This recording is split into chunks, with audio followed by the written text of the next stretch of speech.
financial position that we have in the state.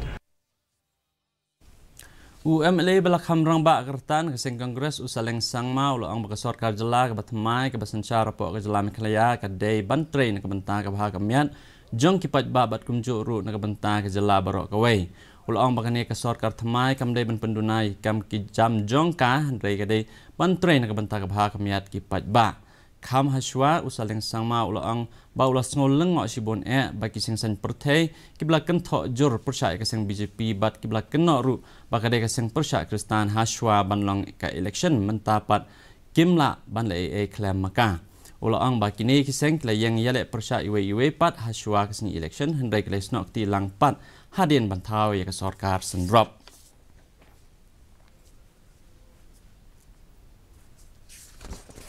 Whoever governs the state, they should not narrow down the interest of the political party. They should look at the people at large. So what will be the best for the people and the society and the state and the district? But I'm surprised to see, especially in the state of Meghalaya, you see they were talking about, attacking the charges, killing the Christians, so and so forth, right? By the BJP and then, the BJP party.